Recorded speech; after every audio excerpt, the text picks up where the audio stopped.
So cute, makes me want to twirl it like a model. Konnichiwa, Chika desu. Hey guys, it's Chika and welcome to the Japanagos channel. In my last video, you watched as I ate delicious sakura mochi while watching the sakura at night, the yozakura.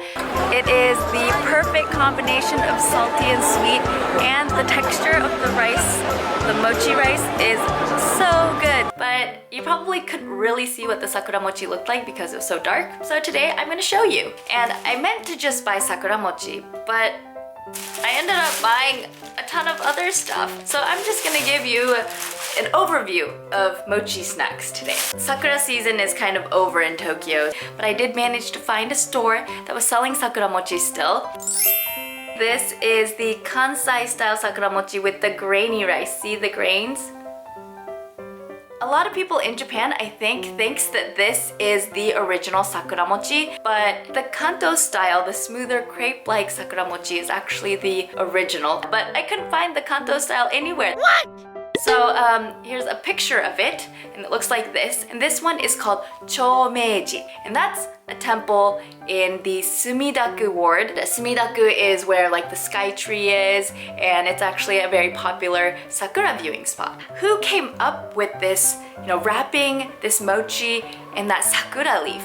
Because it's genius. So I was looking into who came up with it, and the whole story goes, Chomeiji, the temple in the Sumida ward, that area was really barren and there's nothing there. One of the shoguns of that time was like, here, plant some sakura trees here because it's just too barren, it's just so boring. So they planted a bunch of sakura trees, which is why that area is so popular for sakura viewing, hanami.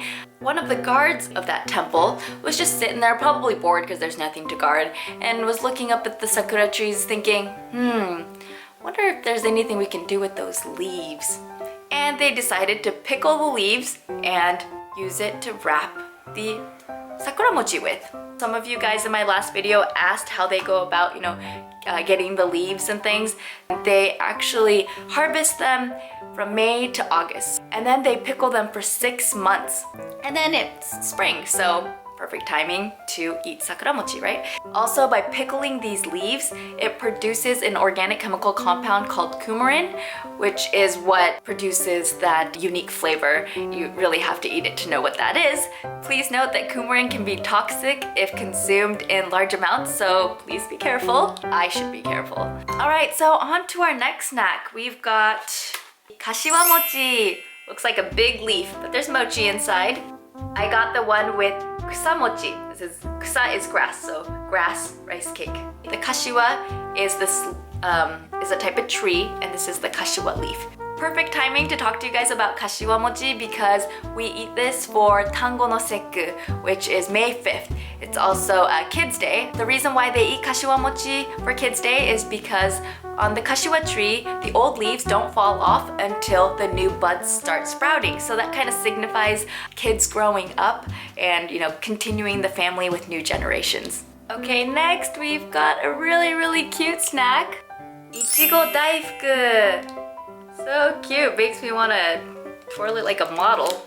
Daifuku is a type of mochi with filling inside. The Ichigo daifuku is very, very popular. As you can see, there's red bean paste and strawberry inside. A normal daifuku doesn't have the strawberry inside, and it's just white mochi with red bean paste inside.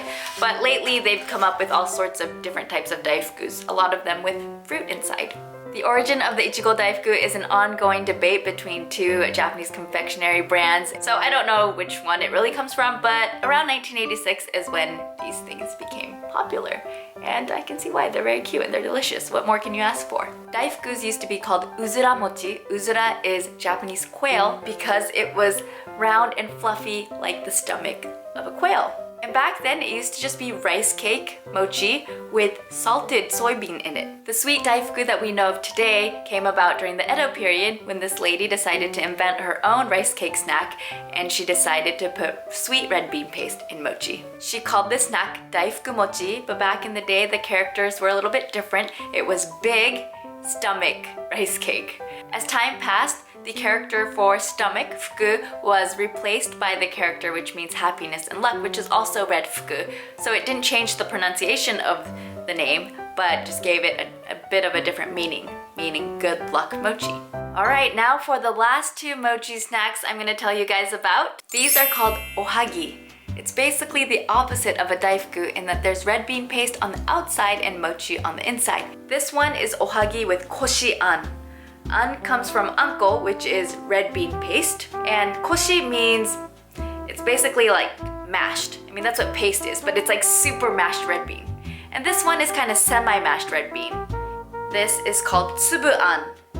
Tsubu means drops or pebbles or grains. Japan has a lot of onomatopoeias. Tsubu tsubu means pebbly or grainy. Tsubu tsubu shiteru. And speaking of onomatopoeias, there is one important onomatopoeia that I need to teach you guys through this video, and that is mochi mochi. See how doughy this is? This doughy texture is called mochi mochi. Mochi mochi shiteru. It makes it easier to remember when you know where it originates from. So now that we've gone through a lot of different types of mochis, it's time for me to eat some mochi. But I think I'm gonna have to try the sakura mochi just because it's sakura season and I think this will go bad sooner. Oh my gosh, I wish you guys could smell this. Oh, it smells so good. I could so get addicted to this coumarin. Remember, it's toxic. じゃあいただきます。Sweet red bean paste inside, the grainy rice, and the leaf. Ugh.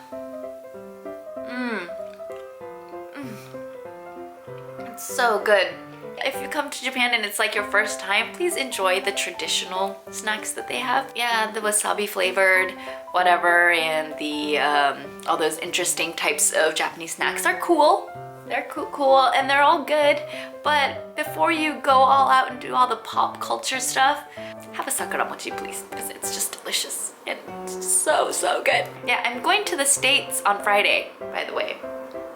I'm gonna be there for about 2 months. My parents live in Seattle, so I'm going back, and during that time, I won't be able to show you guys Japan so much, so I figured I would do some Japanese lessons while I'm over there. I know that a lot of you guys would like that, so. And then on my other channel where I teach everyone English, I'll be showing them, you know, the States like I show you guys Japan. Alright guys, I hope you enjoyed this video and I hope you guys know a little bit more about mochi than you did before. I will be shooting from Seattle next. じゃあまたね! Bye bye!